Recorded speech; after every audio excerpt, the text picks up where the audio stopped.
2 days after Syrian troops declared this town near the capital, Damascus, liberated from rebel fighters, and 10 days since a suspected chemical attack. A tour on Monday revealed widespread destruction and traumatized residents who recalled months spent cowering in crowded underground shelters infested with lice, with barely any food or water.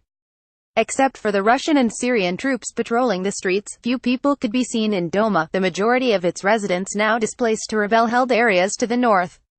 The main hospital, courthouse and municipal buildings were largely reduced to rubble, while the nearby Grand Mosque, famed for its towering arches, white dome and majestic palm trees, was riddled with bullet and shell holes, testimony to the intense government assault the town was subjected to since being seized by the rebels 6 years ago.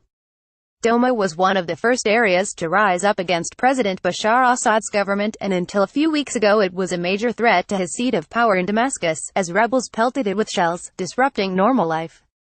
On Saturday, Syrian government forces entered Douma for the first time since 2012, marking the biggest victory for Assad's forces since the conflict began in 2011.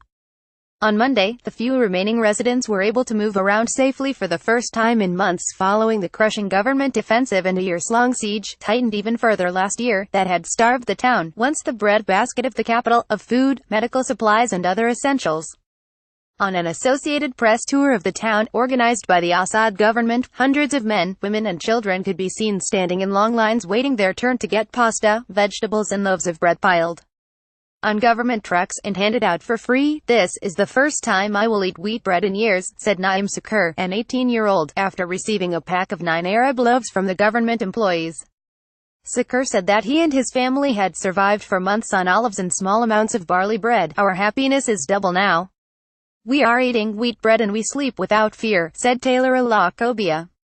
"Most importantly, we sleep above ground, not underground." Many residents blamed the greed of some local businessmen and the main rebel group in Douma, the Saudi-backed Army of Islam, for much of their misery, by raising food prices to make more money and hiding the scant food supplies from people in need. After the Army of Islam left town, they said, they discovered the militants had stored large amounts of rice, flour, wheat, canned goods and other food, enough, they said, to feed residents for months. Residents also spoke of several local families who used to buy large amounts of food and hoard it sell later at a far higher price, making most food products out of reach for most people. WAFAALC 60 spoke wistfully of a time, years ago, when she used to cook a different dish for her family of 6 children and have a shower every day.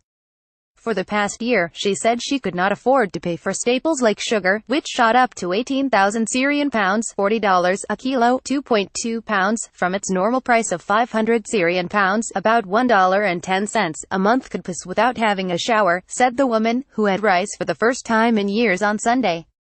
She described the past 2 months during the army's offensive to capture Douma as terrifying, with time passing slowly and shelters with little food and lice spreading among residents. Douma was the scene of a suspected chemical weapons attack on April 7 that killed more than 40 people and hastened the rebels' surrender to government forces. During a government-organized trip on Saturday, survivors spoke to the AP of the horror they witnessed from a chlorine-like substance that killed their neighbors, but they blamed the rebels for the attack, without providing any evidence. On Monday, the Abbas government was working on winning the hearts and minds of Douma residents, handing out the free food and pledging to restore services in a timely fashion. At a meeting on Monday attended by Syrian Finance Minister Maman Hamdan, several local bankers and a number of Douma dignitaries, Hamdan promised that services would start improving in coming weeks and mobile bakeries would be deployed in neighborhoods to sell bread, the country's main staple, at cost. Hamdan said that initial funding of 5 billion Syrian pounds, $10.8 million, had been set aside for different domains, and if it is not enough then we are ready to fund more. Maj. Isam Shahade al-Halaj, the chief police commander in the region, said that security forces were manning 15 checkpoints set up outside town to secure public properties and maintain order. He said 60,000 residents remained in the town after tens of thousands of rebels and their families left for rebel-held areas in northern Syria over the past 2 weeks. "We have deployed patrolling forces in all the squares to save the citizens and to spread security," he said.